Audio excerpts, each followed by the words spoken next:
Todos nós temos grandes lembranças da época da escola.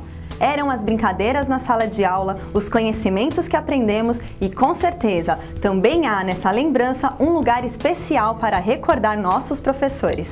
E uma coisa é incontestável: na vida de cada professor sempre haverá também uma parte da história do Centro do Professorado Paulista. Essa entidade foi criada justamente para agregar os professores e, junto, fazer as reivindicações perante os poderes públicos. Para entender melhor essa história, vamos voltar no tempo, mais precisamente em 1930. São Paulo, década de 30.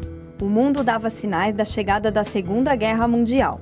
No Brasil, a Revolução de 30, que pôs fim à República Velha, fez com que Getúlio Vargas assumisse o governo provisório. Nesse contexto, surgiu o Centro do Professorado Paulista, a primeira entidade de classe voltada para os professores, nascida justamente da necessidade de existir uma união entre esses profissionais. Cimbelino de Freitas foi o primeiro presidente do CPP e justamente quem sugeriu o nome Centro do Professorado Paulista. Quando ele foi presidente foi quando o CPP iniciou, em 1930. Participava de um grupo de idealistas, pessoas que queriam uma associação, uma entidade que lutasse pelo magistério e pela escola pública, mas principalmente pelo magistério. Sua gestão durou 1 ano, quando foi substituído por Sud Menuti. Sud Menuti é um nome muito importante na educação do estado de São Paulo. Ele foi um professor, foi jornalista, escritor e uma referência em todo o estado de São Paulo, principalmente na parte geográfica, porque coube a ele a divisão dos municípios do estado de São Paulo. Os anos 40 chegavam e uma série de mudanças transformava a vida dos professores. Getúlio Vargas criou a CLT, com o objetivo de consolidar as leis do trabalho. 17 anos se passaram e Sud Menuti deixava a presidência do CPP. Uma nova década se iniciava e os anos 50 foram marcados por um ar de modernidade que pairava no país. Getúlio Vargas foi eleito presidente e a TV Tupi iniciava suas transmissões. Nessa década, o CPP chegava à marca de 10 mil associados. Grandes homens e professores passaram pela presidência do CPP, contribuindo decisivamente para a consolidação da entidade. Mas foi em 1957 que surgiu o nome mais emblemático a ocupar a cadeira da presidência do Centro do Professorado Paulista. Um homem que passaria 40 anos à frente da entidade. Seu nome? Solon Borges dos Reis. A minha vivência com o professor Solo, dentro do Centro do Professorado Paulista, foi o período mais fértil da minha vida em todos os sentidos. Aprendizado, amizades, companheirismo, luta.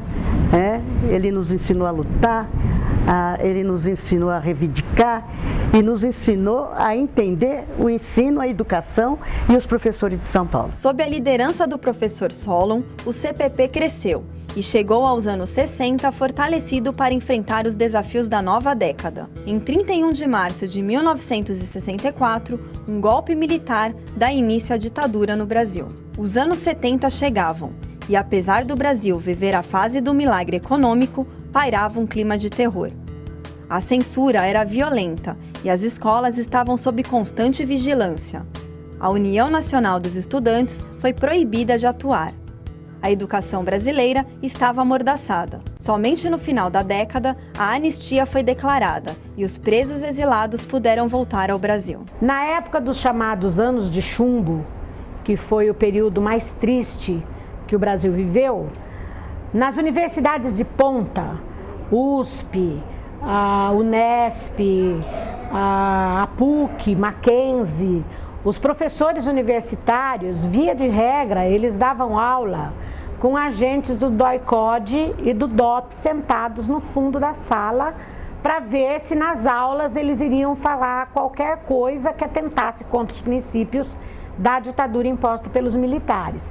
E não foram poucos os professores que saíram das salas de aula direto para a cadeia. Porque se os agentes do DOI-CODE e do DOPS entendessem que determinado assunto era subversivo, essa palavra era uma palavra muito citada na época, o professor já saía dali preso. Os anos 80 chegavam e novos ares tomavam conta do Brasil. A ditadura caminhava para o final.